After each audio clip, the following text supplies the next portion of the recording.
দেখো বন্ধুরা, পথ এখন ঘুমাচ্ছে। খাওয়ার পরই পরপর দুবার পটি হলো। একবার একটু মিউকাস ভর্তি, একদম সবুজ সবুজ মিউকাস ভর্তি পটি, একবার নর্মাল পেস্টের মতো পটি। মাথা কোনো কাজ করছে না, বেচারা নেতার মতো শুয়ে আছে, এনার্জি নেই কোনো। কাচাকুচি করতে হবে আমাকে, এখন কাজগুলো তো করতেই হবে। একটা ক্লাস ছিল, তোমাদের দেখাতে পারিনি, সরি, একটা ক্লাস করে নিয়েছি মাঝখানে। অ্যাপটামেলের ওয়েবসাইটে করলাম যে প্রথম ওকে বলছি যে 90 ml যদি জল দাও তাহলে 60 ml এর দুধ দাও, পাতলা করে একটু লেস কনসেন্ট্রেশনে খাওয়াতে, আস্তে আস্তে শুট করাতে। দেখা যাক। দেখো বন্ধুরা, পথকা বাবা স্নান হয়ে গেছে, আমি বললাম কাছতে যাচ্ছি, যাওয়াটা দেখা হয়নি। দেখো এখন এক বালতি কোথায় দেবো এখন বুঝতে পারছি না। এবার কমপ্লিট শুকোতে দিয়ে একবার দেখে নাও, পরিমাণটা দেখে নাও।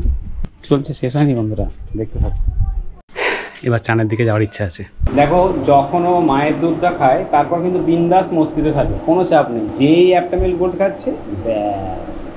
এটা আমার পোতা নাকি? তোমার পোতা বাবাটা? ওলে বাবাটা তোকে হাসতে দেখেছে, কি বাবাটা খুশি হয় রে, মাতা কি খুশি হয় রে। এই যে ওর মা কালকে আমার ঘুমোতে দিল, তার মানে আমি আরো দুদিন না ঘুমিয়ে থাকার এনার্জি পেলাম, নাহলে আমি পারবো না। তাই জন্য ওর মা কাল ঠিক কাল পাঠিয়ে দিয়েছে আমার। ওর মা কিন্তু জেগেছিল কাল, আজকে আমি জাগবো, কোনো চাপ নেই। দেখো, পথকাকে ঘুম পাড়িয়ে আসা হলো। পথকাকে ওর মা খাইয়ে ঘুম পাড়িয়ে দিয়েছিলাম, আমি শুধু নিয়ে এসে বিছানায় শুয়ে দিয়েছিলাম। মাঝে মাঝে জেগে জেগে উঠছিল, একটু পিঠ চাপড়ে দিতে হয় ওকে মাঝে মাঝে, নাহলে ও জেগে ওঠে চটপট। এসে দেখলাম যে মেয়েটা একদম প্র্যাকটিস করতে চায় না, সে প্র্যাকটিস করছে, ভালো লাগলো। একটা কিন্তু আছে, কিন্তু কাজটা করে সেভ না করে আনন্দে উঠে পড়ছিল, এবং এতক্ষণ 2-2.5 ঘন্টা না 3 ঘন্টা ধরে যে কাজটা করলো, কাজটা রইলো না, সেভ না করে বেরিয়ে যাচ্ছিলো। তাই বি অ্যাওয়্যার, যে কাজটা করবে সেটা সেভ ফাস্ট করে নাও, কিচ্ছু নেই ব্ল্যাঙ্ক পেজে সেভ করে নাও। কাজ করতে করতে মাঝে মাঝে ডু কন্ট্রোল এস। আমি বসে সেটা ছোটো কাজ করছি, যে কিছু না। তোমরা যে চ্যানেলটা দেখছো এখন, সেই চ্যানেলের কাজ করছি। দেখো, পথকার ঘুম ভেঙে গেছে। পথকা দেখছি এখানে মা বসে খাচ্ছে।